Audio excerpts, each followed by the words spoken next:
पीला घर किस्त नंबर 3। घर आके नौरीन तबीयत में निढाल से महसूस कर रही थी। शिराज को खाना देकर खामोशी से बाहर जाकर बैठ गई। शिराज ने महसूस किया उसका बाहर जाकर बैठना। उसने आकर तबीयत पूछी। हाँ, मेरी तबीयत कुछ भारी सी है, मेरा दिमाग घूम रहा है, मुझे कुछ अच्छा महसूस नहीं हो रहा। शिराज ने ध्यान बटाने के लिए उससे बातें करनी शुरू कर दी। अगर तबीयत ठीक नहीं तो हम डॉक्टर के चलते हैं। नहीं, आराम करूंगी तो बेहतर हो जाऊंगी। नौरीन, महल्ले में दोस्तियां हुई तुम्हारी? दिल लग गया तुम्हारा? नौरीन, हाँ मेरी दोस्त है नीलम, बहुत खूबसूरत है, मैं नहीं जाती तो वो नाराज हो जाती है। अरे वाह, ये कौन सी दोस्त है तुम्हारी जो तुम्हारे ना जाने पे नाराज हो जाती है? अच्छा, ये यानी इतनी अच्छी दोस्त है? नौरीन, जी बहुत अच्छी। उसको कुछ महसूस हुआ। लाल लाल आंखें, घूरती हुई आंखें जो उसको काट रही हों, अंदर तक नीलम को घूर रही हैं। नौरीन का दिमाग घूमने लगा। नौरीन, मुझे नींद आ रही है, मैं जा रही हूँ सोने। हाँ हाँ, सो जाओ। अब सूरत हाल ये हुई कि वो शिराज से बात नहीं करती थी, मुंह लपेटे सोती रहती थी। शिराज के घर से निकलते ही वो सामने घर में चली जाती और जब शिराज के आने का टाइम होता वो घर आ जाती। दिन ब दिन वो कमजोर होती जा रही थी। उसे कुछ समझ में नहीं आता था। सुर्ख व सफेद गुलाबी रंगत में अब संवलाहट में तब्दील होती जा रही थी। पीला रंग आंखों के नीचे हल्के। अब शिराज को फिक्र होने लगी कि ये दिन ब दिन सूखती क्यों जा रही है।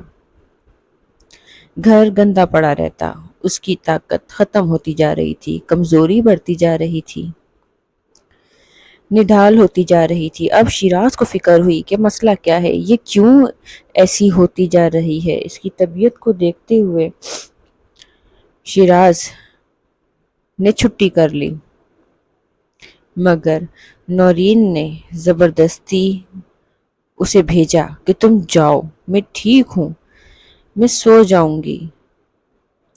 शिराज चला गया। आधी छुट्टी लेकर मैं आ जाता हूँ और डॉक्टर के पास ले जाऊंगा। हाँ हाँ, अब जाओ। शिराज के जाते ही नौरीन फिर नीलम के यहाँ पहुंच गई। वहां से जब आई तो उसकी रही सही हिम्मत भी जवाब दे गई थी।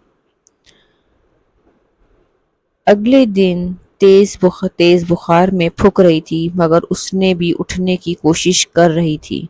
शिराज उस पर दम करता रहा, उसको दवाई खिलाता रहा, मगर वो ये चीज़ समझ नहीं पा रहा था कि इतनी तबीयत खराब में भी उसको सिर्फ अपने दोस्त ही याद है जो उसको देखने तक नहीं आई, और वो उसको ज़बरदस्ती लेकर डॉक्टर के क्लिनिक चला गया। वापसी पर रिक्शे से उतरकर शिराज ने रिक्शे वाले को पैसे देने लगा और उससे कहा, जाओ, मैं पैसे देकर आता हूँ। शिराज या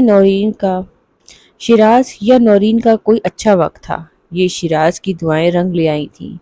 शिराज, आप पूछते हैं ना मैं कौन से घर जाती हूँ? शिराज बोला। हाँ, कौन से घर जाती हो? मैं ये सामने वाला घर है ना, ये जो पीला घर है, मैं इसमें जाती हूँ। ये सुनना था शिराज हक्का बक्का रह गया, मगर ये कहकर वो चुप हो गया। अच्छा, तुम अंदर जाओ, मैं आता हूँ। उसने रिक्शे को रोका, अंदर आया, कुछ जरूरी सामान उठाकर नौरीन का हाथ पकड़ा और जोर से और उसको दरवाजे की तरफ लेके निकलता चला गया। पसंद आने पर चैनल को सब्सक्राइब कीजिए, लाइक कीजिए और शेयर कीजिए।